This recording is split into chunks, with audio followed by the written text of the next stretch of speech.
Hi there. Long time no see, huh? My apologies for breaking my bi-monthly upload schedule. I've been kind of busy. Hopefully the last video I made was able to tie you guys over for a little bit. I've gotten a good chunk of work done as far as the game's concerned, and I think I'm sort of at a point now where the core development is kind of coming to an end. Maybe? Just to keep everyone up to date, the game is only going to contain chapters 1 and 2. So basically, once I'm done with chapter 2, I'm planning on doing a quote unquote full release of the game. And I'm doing this because what I originally was planning on Roseblight being was way out of scope. And since I don't want the game to be stuck in development hell, I want to try and release a full version as soon as possible.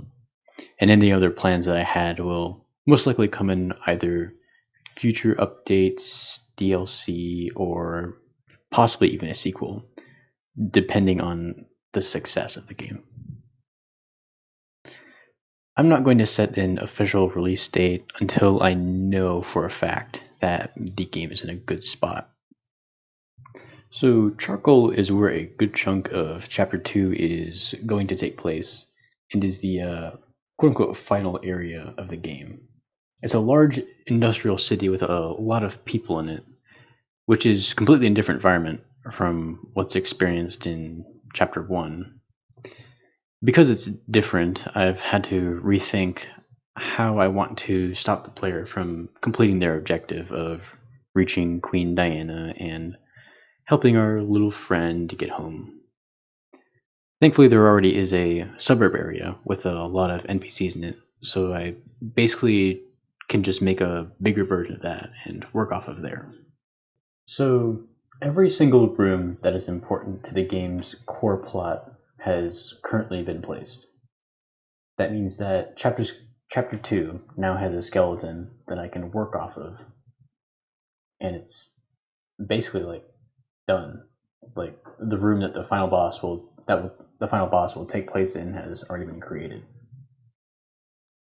Once I add all the remaining cutscenes and boss battles and all the other fun stuff,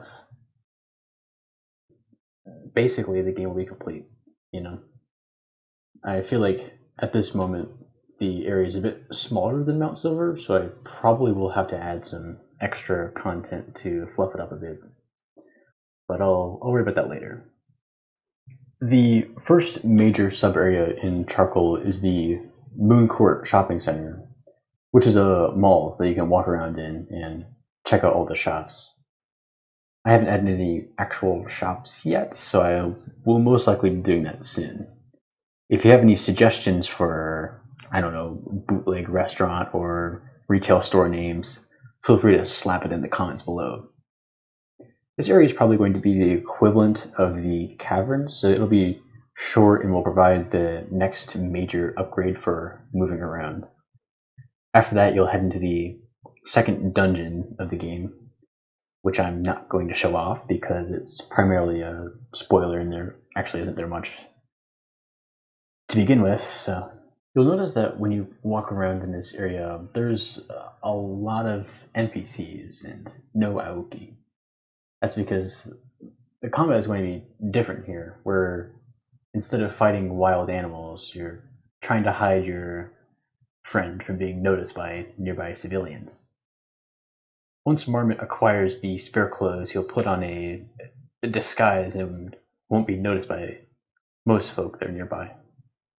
But occasionally there will be an NPC who isn't fooled so easily, and will notice that Marmot is he's acting a bit sus. You see, they'll think you're sus. So you'll have to get out of their line of sight to avoid getting caught. Once you get caught, they'll either run away or start attacking you, and then the police will start hunting you down once you progress, and stuff like that. Certain story aspects might change once you've been noticed, so you might want to make sure you have an extra save file in case you want to do a no sus run. I am toying with the idea of adding more advanced versions of the police officers at this point in the game, just to spice things up.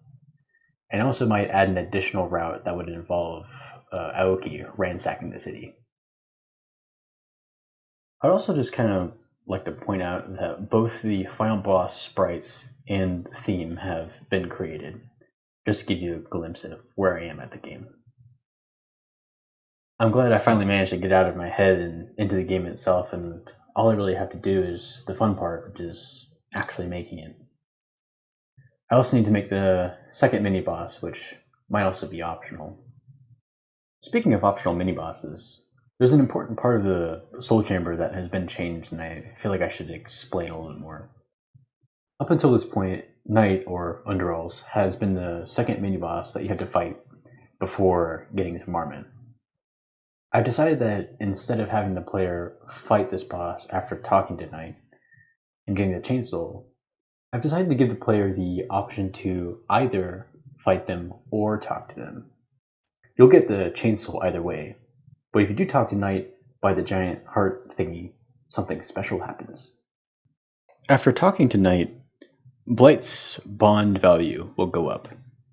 A party member's bond is something that increases when you have a conversation with them about something that reveals their character a bit.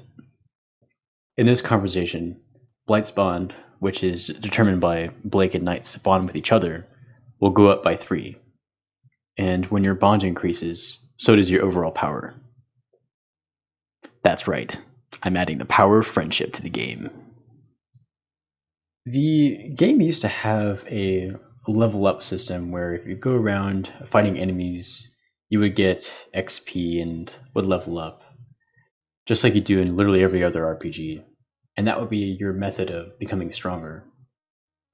I've decided that instead of encouraging the player to fight wild animals to become stronger, I'm going to have the player talk to other party members to do that instead. Sort of like Persona social links in a way. Different characters will most likely have different bond caps, with Blight being the highest since they have a very powerful bond with themselves. One literally forged in chains. Love is truly powerful, huh? Among all of these changes, I've done a couple of other smaller things, but they're not really showcase worthy. So I guess I don't really have anything else to show off. A lot has changed since I've started working on this game, and what I initially planned it to be isn't what it is at the moment. It's kind of weird imagining a world where I'm now working on this game while it's in an incomplete state. But I am starting to get tired of working on this game, so I would like to get to that point as soon as I can.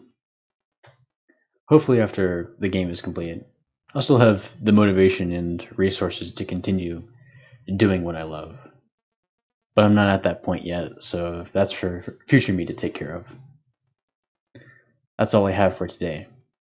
Make sure to completely annihilate that like and subscribe button. Thank you for accompanying me on my descent